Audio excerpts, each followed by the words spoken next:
Hello friends, welcome to my YouTube channel. आज हम लोग बाल विकास व शिक्षा शास्त्र का जो पेपर फर्स्ट है, जो 17 जनवरी 2023 हुआ था, उसको सॉल्व करेंगे। और आप लोग देखिए आपको इसमें से कितने क्वेश्चन आ रहे हैं, आपकी तैयारी कैसी चल रही है। इसी प्रकार के क्वेश्चन पूछे जाएंगे। और अगर वीडियो अच्छा लगे तो चैनल को सब्सक्राइब करें, वीडियो को लाइक करें, कमेंट करें।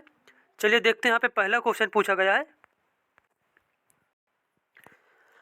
पहला क्वेश्चन यहाँ पर पूछा गया है, विकास का शीर्षगामी सिद्धांत क्या सुझाता है। विकास का जो शीर्षगामी सिद्धांत वो यह बताता है कि विकास जो होता है बच्चे में, वो सिर से पैर की ओर होता है। कैसे होता है? सिर से पैर की ओर होता है। तो यहाँ पे हमारा बी ऑप्शन बिल्कुल ही सही हो जाएगा। देखते हैं अगला क्वेश्चन। उसके बाद यहाँ पे दूसरा क्वेश्चन पूछा गया है, निम्न में से कौन सा आनुवंशिक कारक है जो विकास को प्रभावित करता है।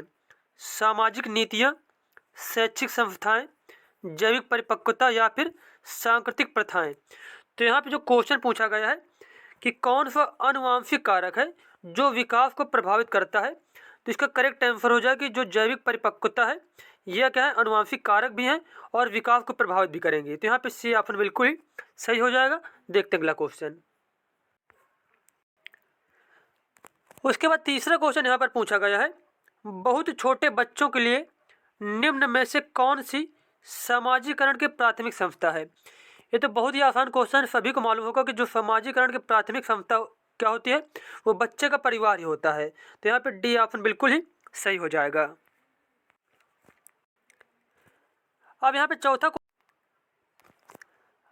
चौथा क्वेश्चन पूछा गया है आपसे, जीन पियाजे के संज्ञानात्मक विकास के सिद्धांत के अनुसार अधिकतर बच्चे किस चरण में मूर्त समस्याओं के बारे में तार्किक रूप से सोचने में सक्षम हो जाते हैं।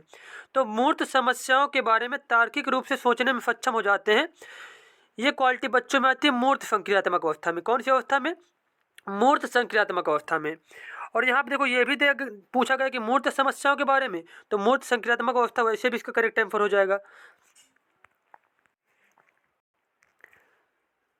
उसके बाद 5 नंबर फिर से पूछा गया जीन पियाजे के बारे में कि जीन पियाजे के अनुसार व्यवहारों और विचारों का संयोजन, व्यवस्थीकरण, पुनर्संयोजन और पुनर्व्यवस्थीकरण करके सुसंगत प्रणाली में लाना क्या कहलाता है।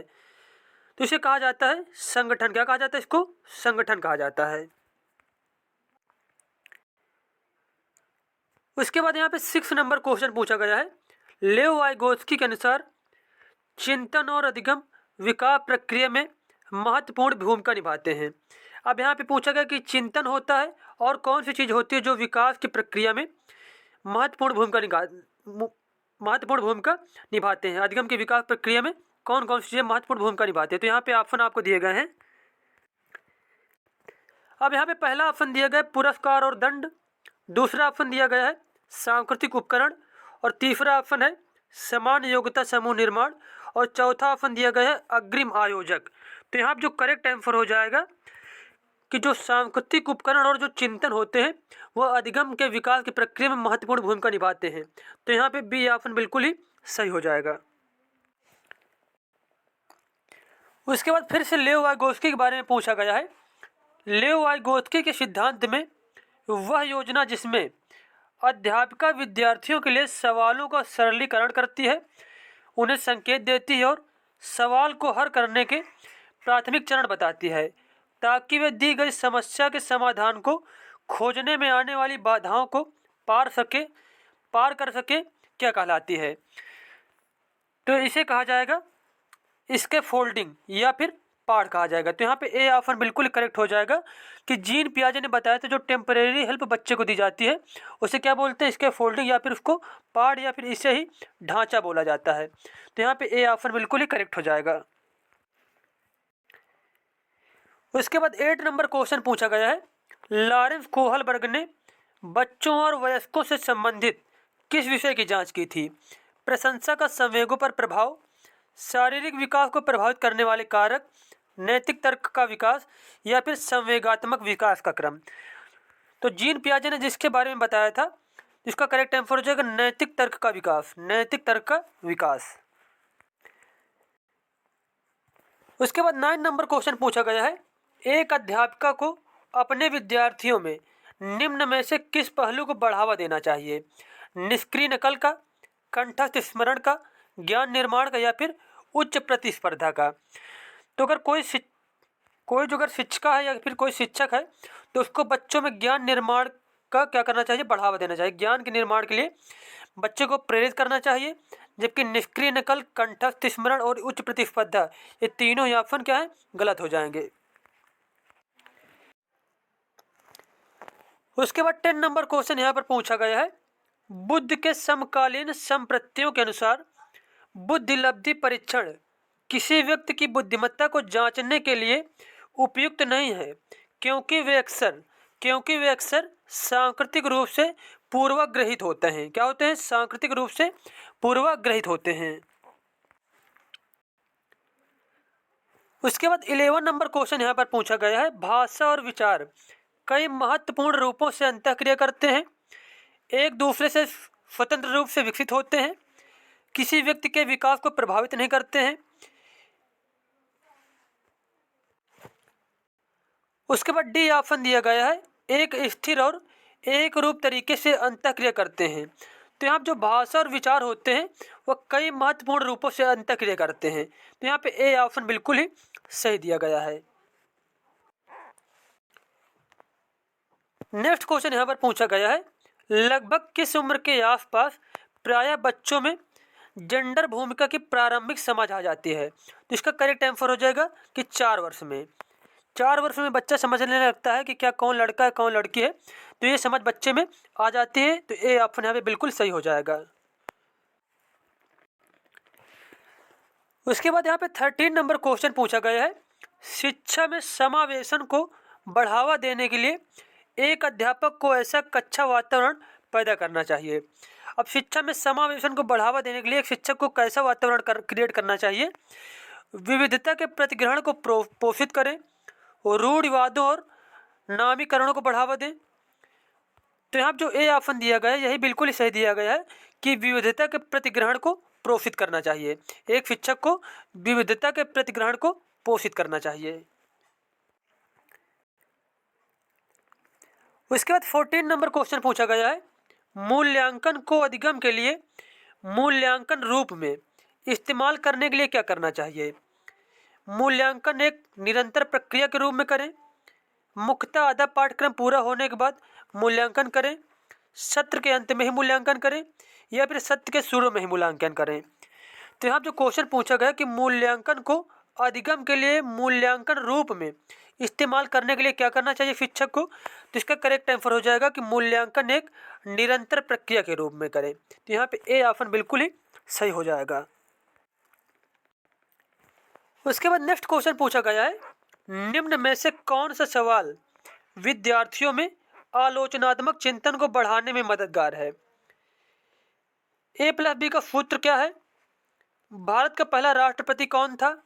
हम किस तरह भविष्य में जल संकट को टाल सकते हैं? बाल दिवस किस तारीख पर मनाया जाता है? अब यहाँ पे पूछा गया है कि आलोचनात्मक चिंतन को बढ़ाने में मददगार है, इनमें से कौन सा कथन हुआ है? तो ये देखो यहाँ पे जो A+B का होल स्क्वायर है ये तो सारी याद करने वाली चीज़ें हैं, जैसे कि ए ऑप्शन, बी ऑप्शन और डी ऑप्शन, ये तीनों गलत हो जाएंगे क्योंकि ये तीनों याद करने वाली चीज़ें हैं। बच्चे को A+B का सूत्र अगर याद है तो बता देगा। भारत का पहला राष्ट्रपति कौन है? बाल दिवस किस तारीख को माना जाता है? तो ये इनमें क्या कोई चिंतन करने की सोचने की जरूरत ही नहीं। अगर क्वेश्चन का आंसर उसको पता है बच्चे को तो तुरंत याद है तो बता देगा। लेकिन यहाँ पर जो सी ऑप्शन दिया गया है कि हम किस तरह भविष्य में जल संकट को टाल सकते हैं, तो क्या इसमें बच्चन चिंतन करेगा, सोचेगा? तो आलोचनात्मक चिंतन को बढ़ावा देने के लिए ये ऑप्शन बिल्कुल ही सही हो जाएगा। अब यहाँ पे 16 नंबर क्वेश्चन पूछा गया है कि पिछड़े वर्गों में आने वाले विद्यार्थियों के सफल समावेशन हेतु महत्वपूर्ण है कि उन्हें केवल अलग संकाय में पढ़ाया जाए, उन्हें अपनेपन की भावना को बढ़ावा दिया जाए, उन विद्यार्थियों के सामाजिक सांस्कृतिक संदर्भ को अनदेखा किया जाए, उनके लिए विद्यालय पश्चात ट्यूशन लेना अनिवार्य किया जाए। तो यहाँ जो क्वेश्चन पूछा गया है कि पिछड़े वर्गों में आने वाले विद्यार्थियों के सफल समावेशन हेतु महत्वपूर्ण यह है कि उनमें अपनेपन की भावना को बढ़ावा दिया जाए। क्या किया जाए? उनमें अपनेपन की भावना को बढ़ावा दिया जाए। उसके बाद 17 नंबर क्वेश्चन पूछा गया है, गुणज वैफल्य से जूझने वाले विद्यार्थी अक्सर किस क्षेत्र में चुनौती महसूस करते हैं। तो गुणज वैफल्य जो है बहुत कम लोगों को मालूम होगा, तो क्या करना, जो वर्ड समझ में ना उनको इंग्लिश में भी देख लेना। जैसे कि डिसकैलकुलिया सबको मालूम होगा। डिसकैलकुलिया क्या है कि इसमें गणित संबंधी विकार होता है, बच्चे गणित से संबंधित समस्याओं को नहीं हल कर पाते। तो यहाँ पे ए ऑप्शन बिल्कुल ही सही हो जाएगा। उसके बाद यहाँ पे 18 नंबर क्वेश्चन पूछा गया है, निम्न में से कौन सा प्रावधान दृष्टिबाधिता से जूझने वाले विद्यार्थियों के समावेशन में बाधक बन जाता है। ब्रेल किताबें, स्पर्शनीय मानचित्र, लिपिक की मदद लेना या फिर लिखित परीक्षाएं। तो अगर कोई दृष्टिबाधित छात्र है तो उनमें से कौन सी चीज़ इसमें बाधक बनेगी, तो वो हो जाएगी लिखित परीक्षाएं। क्योंकि क्या है, बच्चे को लिखित परीक्षाएं लिखने में क्या होगी, जब वो दृष्टिबाधित तो कैसे लिखेगा, उसको सही से लिखने में क्या होगी, दिक्कत होगी। जबकि ब्रेल लिपि, स्पर्शनीय मानचित्र और लिपिक की मदद लेना, ये क्या है, तीनों दृष्टिबाधित जो है छात्र के लिए हेल्पफुल साबित होंगी ये चीज़ें। अगला क्वेश्चन पूछा गया है, निम्न में से कौन सा गुण प्रायः स्वलीनता ग्रहित विद्यार्थियों में देखा जाता है। पुनरावृत्ति व्यवहार, संज्ञानात्मक नम्यता, उच्च स्तरीय संप्रेषण कौशल, दिनचर्या में बार बार बदलाव की चाह। तो यहाँ पे क्या होता है, जिन बच्चों में स्वलीनता ग्रहित जो बच्चे होते हैं, जो विद्यार्थी क्या होते हैं स्वलीनता ग्रहित होते हैं, उनमें से जो क्वालिटी देखी जाती है वो क्या होती है, वो गुण होता है पुनरावृत्तीय व्यवहार, चीज़ों को क्या करना, बार बार करना। तो यहाँ पे ए ऑप्शन बिल्कुल ही सही हो जाएगा। अब यहाँ पे 20 नंबर क्वेश्चन पूछा गया है, रेशमा 3 साल की उम्र से ही स्वतंत्र रूप से पढ़ने लगी और उसने अपनी पहुंच की हर किताब पढ़ ली। रेशमा किस तरह की विशेषता दिखा रही है। अब ऑप्शन आपको दिया गया है कि रेशमा जो स्वलीनता दिखा रही है, प्रतिभाशालिता दिखा रही है, पठन वैकल्प दिखा रही है, या फिर मानसिक विकलांगता दिखा रही है। तो इसका करेक्ट आंसर क्या हो जाएगा, इसका करेक्ट आंसर हो जाएगा कि जो रेशमा है वो प्रतिभाशीलता दिखा रही है। तो यहाँ पे बी ऑप्शन बिल्कुल ही सही हो जाएगा। अगला क्वेश्चन पूछा गया है, बच्चे सबसे बेहतर द्वारा सीखते हैं, मतलब जो बच्चे होते हैं सबसे बेहतर तरीके से कैसे सीखते हैं, खोजी अधिगम के द्वारा, पुनरावृत्ति और अभ्यास के द्वारा, या फिर निष्क्रिय नकल के द्वारा, या फिर कंठस्थ स्मरण के द्वारा। तो यहाँ पे करेक्ट आंसर हो जाएगा, जो बच्चे होते हैं सबसे बेहतर तरीके से सीखते हैं खोजी अधिगम के द्वारा। कैसे, खोजी अधिगम के द्वारा। नेक्स्ट क्वेश्चन यहाँ पर पूछा गया है, कथन दिया गया है कि विद्यालयों को केवल सीखी गई सामग्रियों के पुनरुत्पादन पर जोर देना चाहिए या फिर जोर लेना चाहिए। उसके बाद तर्क दिया गया है, स्मृति ना तो रचनात्मक होती है और ना ही निर्वचनात्मक होती है। तो ये ऑप्शन तो बिल्कुल ही गलत दिया गया यहाँ पे स्मृति के बारे में। और यहाँ पे जो ए ऑप्शन दिया गया है कि विद्यालयों को केवल सीखी गई सामग्रियों के पुनरुत्पादन पर जोर देना चाहिए या फिर जोर लेना चाहिए, तो ये भी ऑप्शन बिल्कुल ही गलत हो जाएगा और ये भी गलत हो जाएगा। और देखो, जहाँ पर भी केवल वर्ड यूज हो जाए तो ये क्या निगेटिव टैग वर्ड के अंतर्गत आएगा, ये ऑप्शन हमेशा ही गलत हो जाएगा। जैसे कि याद करने की बात हो जाए, हतोत्साहित करने की बात हो जाए, केवल बात हो जाए, तो ये सारे ऑप्शन हमेशा गलत ही होते हैं। तो ये क्या दोनों ही ऑप्शन गलत हैं। तो इस क्वेश्चन के अनुसार जो डी ऑप्शन है बिल्कुल ही सही हो जाएगा कि ए और आर दोनों ही गलत दिए गए हैं। उसके बाद 23 नंबर क्वेश्चन पूछा गया है, एक अध्यापिका को कैसे अधिगम क्रियाकलाप बनाने और संपादित करने चाहिए जिनकी प्रवृत्ति अति अमूर्त हो, जो विद्यार्थियों के रुचि के अनुरूप हो, जो विद्यार्थियों के परिवेश से गैर और अन्यदेशीय हो, जिनका उद्देश्य सिर्फ पूर्व ज्ञान का पुनरुत्पादन मात्र हो। तो यहाँ पे पूछा गया है कि जो एक शिक्षिका है, अध्यापिका है, उसको कैसे अधिगम क्रियाकलाप कराने चाहिए। तो इसका करेक्ट आंसर हो जाएगा जो विद्यार्थियों की रुचि के अनुरूप हो, क्योंकि जब तक बच्चे क्या करेंगे, इंटरेस्ट नहीं दिखाएंगे चीज़ों में, वो नहीं सीखेंगे। तो यहाँ पे बी ऑप्शन बिल्कुल ही सही हो जाएगा। उसके बाद 24 नंबर क्वेश्चन पूछा गया है, अधिगम प्रक्रिया में विद्यार्थियों की संलग्नता को आधिकारिक करने के लिए एक अध्यापिका को क्या करना चाहिए। विद्यार्थियों की स्वायत्तता को न्यूनतम कर देना चाहिए, विकर्षणों को अधिकतम कर देना चाहिए, व्यक्तिगत विकल्पों को न्यूनतम कर देना चाहिए, या फिर कार्य की सत्यता को अधिकतम कर देना चाहिए। तो यहाँ पे करेक्ट आंसर हो जाएगा कि अधिगम प्रक्रिया में विद्यार्थियों की संलग्नता को आधिकारिक करने के लिए एक अध्यापिका को कार्य की सत्यता को अधिकतम कर देना चाहिए। तो यहाँ पे डी ऑप्शन बिल्कुल सही हो जाएगा।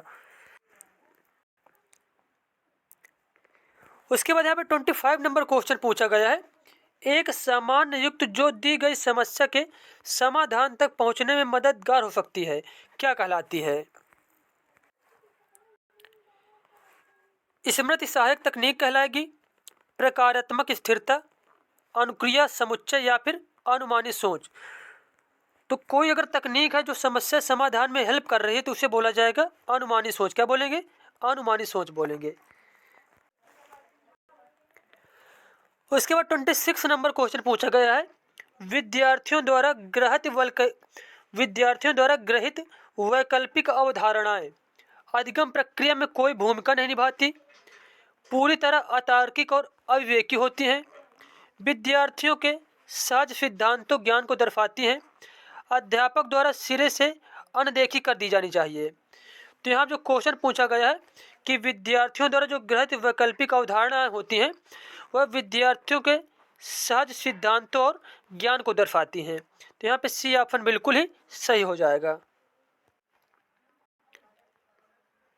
उसके बाद नेक्स्ट क्वेश्चन पूछा गया है, अधिगम संवेगों से महत्वपूर्ण रूप से प्रभावित होता है, संवेगों से प्रभावित नहीं होता है, सामाजिक संदर्भ से कभी कभार प्रभावित होता है, सामाजिक संदर्भ से कभी भी प्रभावित नहीं होता है। तो यहाँ पे करेक्ट आंसर हो जाएगा कि जो अधिगम होता है, अधिगम संवेगों से महत्वपूर्ण रूप से प्रभावित होता है, संवेगों से महत्वपूर्ण रूप से प्रभावित होता है। उसके बाद 28 नंबर क्वेश्चन पूछा गया है, एक अध्यापक द्वारा विद्यार्थियों को संप्रत्यय की समझ पाने के लिए अधिगम करने हेतु अभिप्रेरित करना चाहिए। तो बिल्कुल सही कथन दिया गया यहाँ पे, अधिगम अधिक प्रभावी और अर्थपूर्ण होता है अगर वह महारत उन्मुखी हो। तो ये भी बिल्कुल ही करेक्ट दिया गया है। तो यहाँ पे ए कथन और आर जो तर्क दिए गए दोनों ही सही दिए गए यहाँ पे। तो इस क्वेश्चन के अनुसार जो पहला ऑप्शन दिया गया है ए और आर दोनों सही है और आर ए की सही व्याख्या करता है। तो यहाँ पे पहला ही ऑप्शन बिल्कुल सही हो जाएगा। उसके बाद 29 नंबर क्वेश्चन पूछा गया है, निम्न में से कौन सा कारक विद्यार्थियों के अधिगम में बाधक बन जाता है? वातावरण से स्वाभाविक सहज पारस्परिक क्रिया, स्वाभिप्रेरित अभ्यास, जानने और खोज करने की चाह, या फिर कठोर और अनम्य पाठ्यक्रम। तो यहाँ पे जो क्वेश्चन पूछा गया कि विद्यार्थियों के अधिगम में बाधक बन जाता है, तो ये बाधक बनेगा कठोर और अनम्य पाठ्यक्रम जो है यह बाधक बन जाता है। और यहाँ पे 30 नंबर क्वेश्चन और लास्ट क्वेश्चन यहाँ पे पूछा गया है कि अपने स्वयं की संज्ञानात्मक प्रक्रियाओं से अवगत होना क्या कहलाता है? अपने स्वयं की संज्ञानात्मक प्रक्रियाओं से अवगत होना कहलाता है परा संज्ञान। क्या कहलाता है? परा संज्ञान कहलाता है।